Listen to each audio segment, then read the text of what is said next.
Hey guys, welcome back to today's video. Today is Thursday, April 8th, 2021, and today we're going to be talking about Joe Biden's approval rating as to how he's handling the oath of office here. And the reason why I'm doing this is because every 2 weeks I update you guys on the approval rating of President Biden.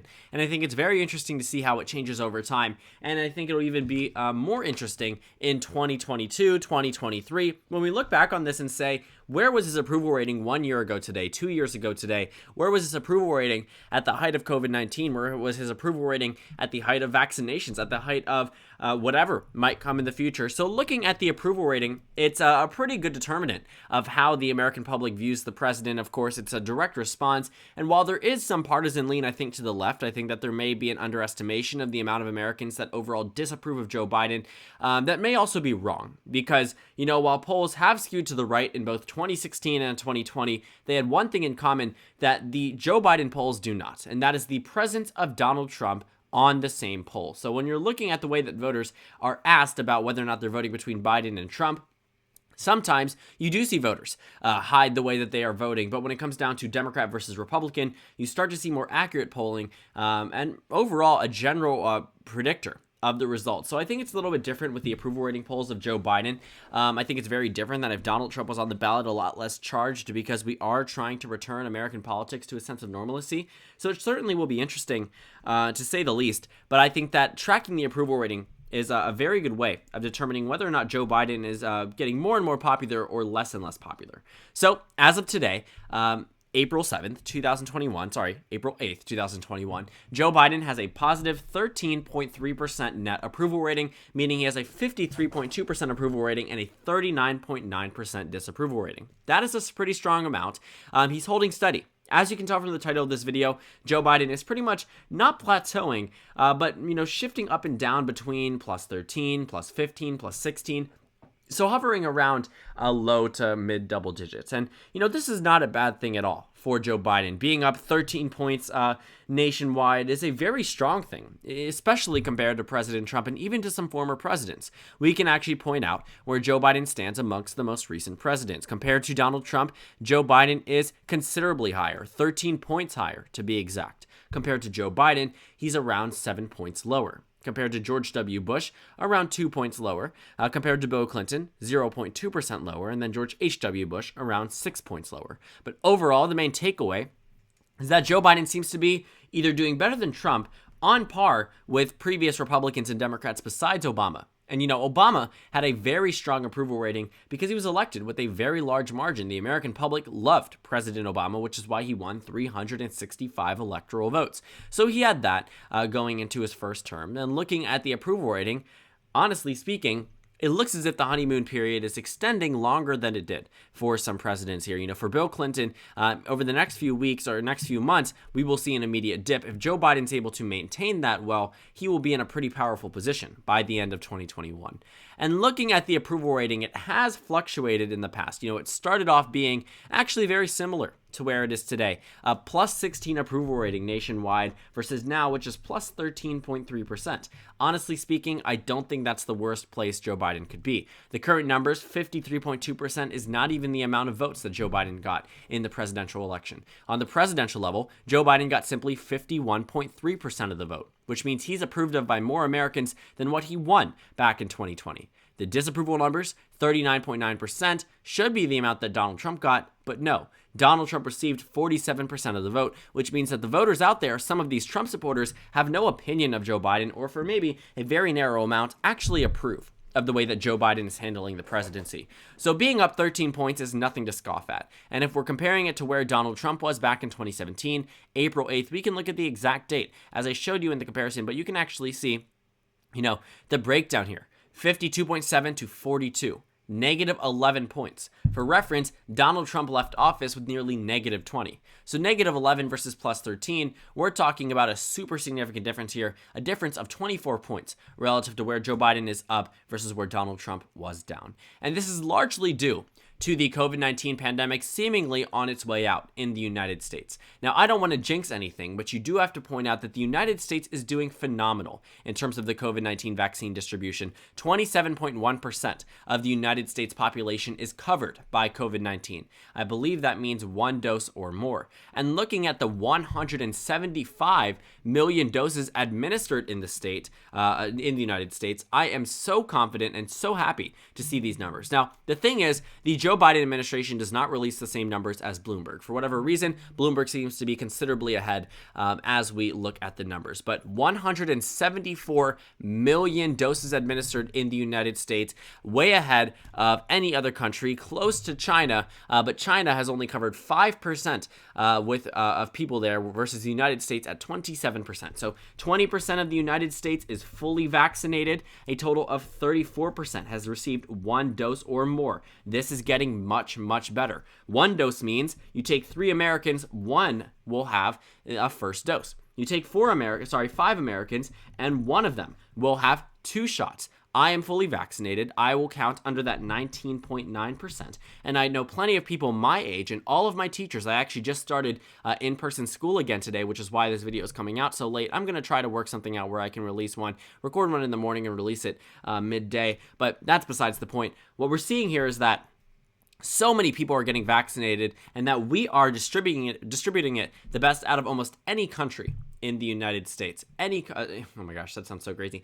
Any country in the entire world. We are doing very, very well. I think the only ones that really come in terms of comparison are Israel and smaller countries. We're talking about Maldives or, Israel right here, 58.6%. Just a very large amount of its citizens have received the first dose. But some countries, 96.8%, have received the first dose. 86.6% are fully vaccinated. And some of these countries do have different vaccines. Keep that in mind.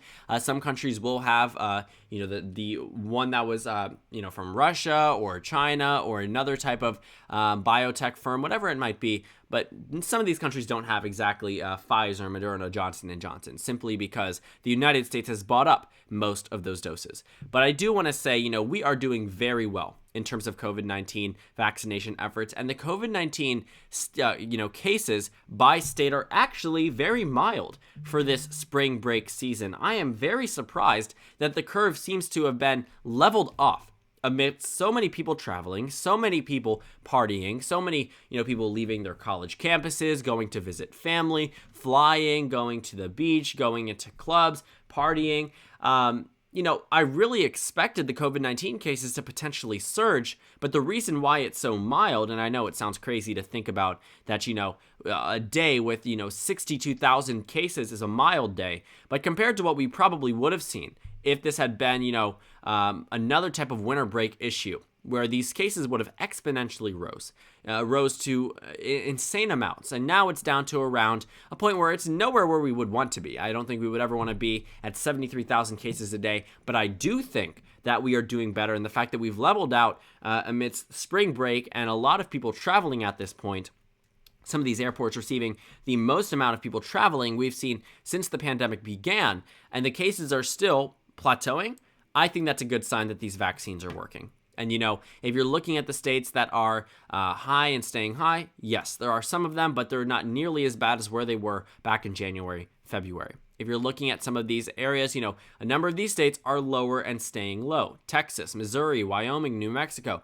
Just looking at the amount of cases in a lot of these states, it is very interesting to see that we are going to see the direct effect of the vaccines, especially in some smaller areas. But I honestly have no idea what's happening in Michigan. It's the worst state right now for COVID-19 based off the heat map provided by the New York Times. You can see it right here. Michigan is extremely red, extremely, doing bad in terms of handling COVID-19. If you look at the thumb up here, that's pretty bad to see. But looking around the country, I'm very hopeful. Looking at a lot of this yellow and this orange, that this country is moving in the right direction. And, if I'm thinking it, I'm sure many Americans are as well. Joe Biden's approval rating is staying so high because of the way that he's being treated about COVID-19. If you look at the approval rating in terms of the border, it's negative double digits. If you look at the approval rating in terms of the handling of COVID-19, it's up double digits. So it's counteracting it, in fact, more enough that voters prioritize COVID-19 over what's happening at the border, and therefore his approval rating is plus 13 nationwide. And we will see what happens here with Joe Biden announcing executive actions on gun control, with what happens with the infrastructure bill, how the American public will react to Joe Biden seemingly trying to pass major pieces of legislation or doing it himself.